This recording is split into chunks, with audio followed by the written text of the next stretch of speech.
David Cronenberg, Canada's golden boy of horror.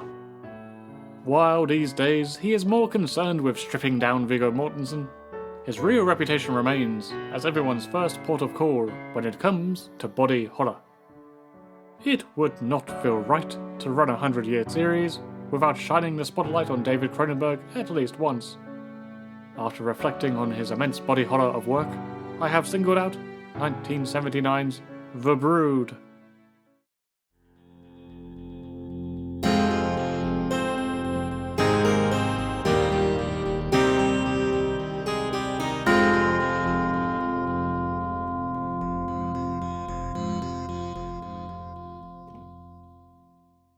Much like Temple of Doom, where the sequel's drastically darker tone was influenced by George Lucas's messy divorce, The Brood is Cronenberg's hostile divorce movie. His breakup with first wife Margaret Heinzen was, by his account, a largely bitter affair, made all the more distressing due to their young daughter, Cassandra, being caught in the middle of it all. The film's plot then, which sees a failing married couple in a conflict that harms their young daughter, the similarly named Candice, is very much a grimly reflective piece.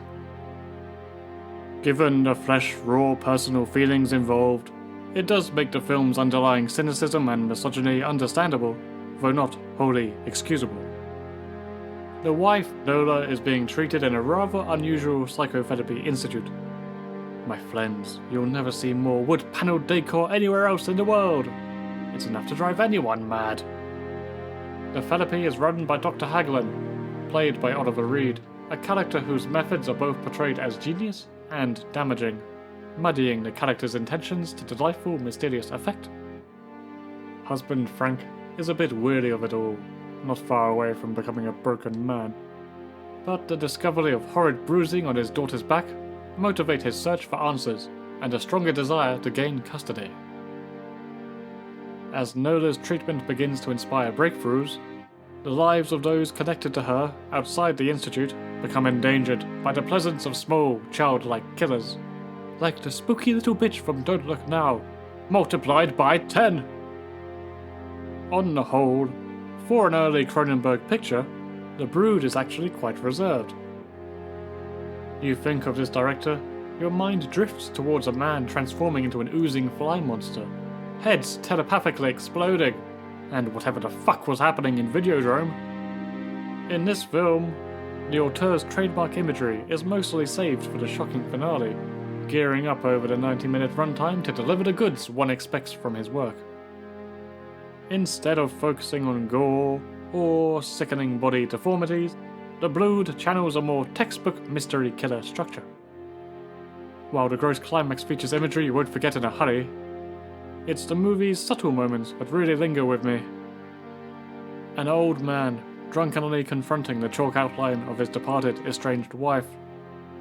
A classroom of kids frozen in terror after seeing a violent murder.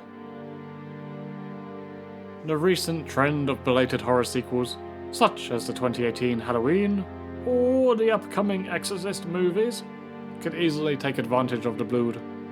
Without spoiling the ending, I'd say now is the time for a potential sequel. But after the proposed remake fell through a decade ago, perhaps the studios just don't give a hoot. To conclude, while it may not be as entertaining or commercially accessible as some of Cronenberg's more famous films, it is still a respectable piece of horror that captures the bleak tone and visuals of the 1970s. Oh, and it was Howard Shore's first film score, and it's a bloody impressive, aggressively stringy debut. Hark! It is now time, then, to give my top 3 films of the 1970s, from the movies featured in this series. In no particular order, I present to you. 1971, Daughters of Darkness. Classy erotic vampires, say no more. 1973, Ganja and Hess. A bewildering and uncomfortable, but ultimately satisfying, art house journey unlike anything else. And 1978, Magic. A typical story executed to the very best of its ability, from script to direction to on-screen talent. Let me know your favourites from the 10 films selected for this series, or indeed, any other shoutouts from this decade you wish to offer. Until the next video then, when we will see what was acceptable in the 80s, what was acceptable at the time,